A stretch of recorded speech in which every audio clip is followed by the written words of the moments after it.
I am Jamal Thomas, Radio Sputnik. We're in Washington, D.C., channel 105.5 FM. We air every morning. We're covering the event for Americas, and I saw the protest that was basically taking place.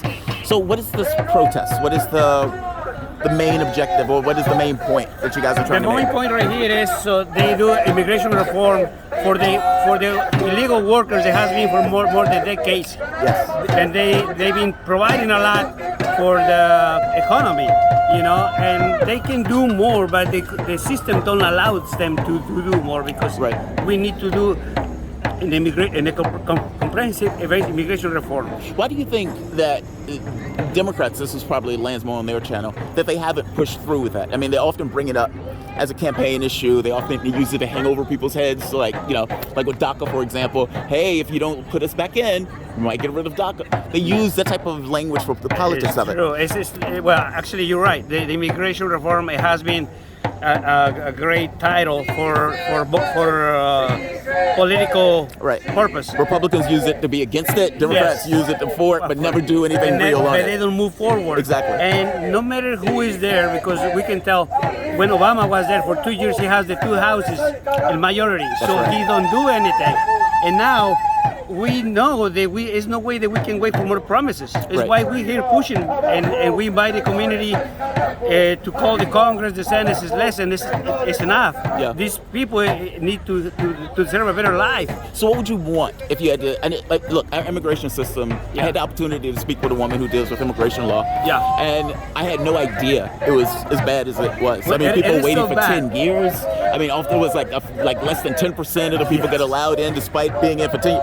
It is obscene. And now they have this kind of Title 42, the weirdness of Mexico. Well, what would you many excuses. Let me explain you quickly. Yeah. And explain what would you want? How should it look? We want at least they move the Registry Act. Registry Act, sometimes they call it registry date. Yeah. It has been established in 1929, but this says the longer somebody proves they're good residents, and they can apply for a residency. Right. But the last update, because there has been an update all the time, the last update was in 1986 with Ronald Reagan. But in that time they said the longest somebody in 1972 can come in, no matter how, they can apply for a residency. But it's just more than 50 years. Yeah. So they need to update the law. Just need to update the law. There's something established. Right. If they do it to 2018, 2015, more than 7 million can go through for a residency. The legalization process. So this is a process, and this is a slow process, but we need to keep moving forward, even on the slow steps. Now, would that incentivize people to come into the country illegally, knowing that they can basically stay for a period of time and... The longest it just like I say, immigration reform is a big thing. Yes. But we need to start for small steps, so eventually we can do a nice big thing. I guess what I'm asking though is, when Biden came into office, he basically said, we'll take kids, but we don't want adults, which eventually created this weird situation where people would just send their kids. It was very strange and very bizarre. Are you concerned with a policy like that, basically saying, look, if you're here, you're a good resident, however you got here, you could be legalized? Would that create the same incentive for people to basically make that trip over to the country? We need to know the dynamics after the pandemic and COVID. It changed it.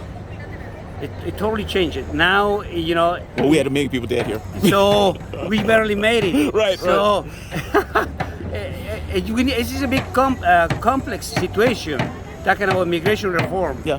Because some countries, they do better than the other ones according to the pandemic.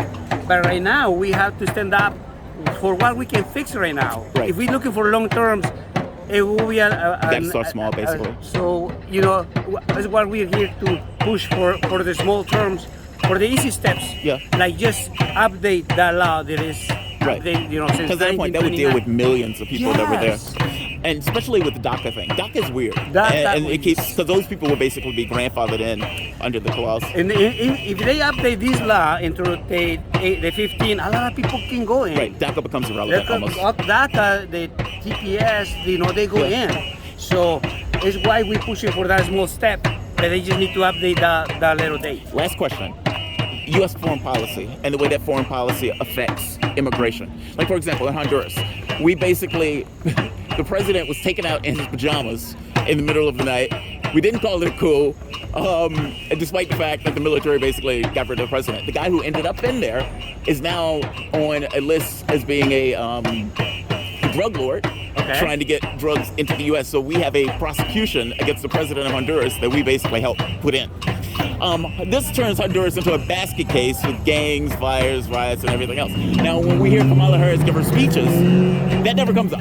Meaning U.S. foreign policy never comes up in the reason and rationale for people to basically leave their countries. How does, I mean, from your standpoint, if we have what would foreign policy-wise need to change in order to prevent the stem of immigration? Meaning, because I agree with you in 2 points. You have to deal with it in country, but you also have to deal with your foreign policy that is creating those people from coming into the country itself. Well, the whole problem global wide, it is not all the people they decide to immigrate. Right.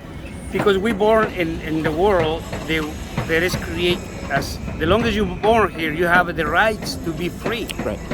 And we forgot that. We focus a lot in how some countries they manage the law, whatever they think is right to do. Yeah. But they don't focus in human rights. Right.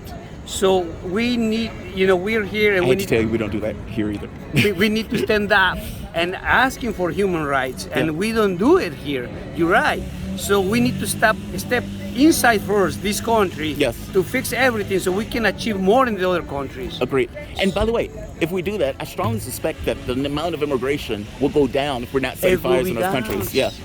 Yeah. They never talk about that part. They always talk about the other part, like, oh, they're floods and disasters and acts of God. No, and, yeah. that's not true. Yeah.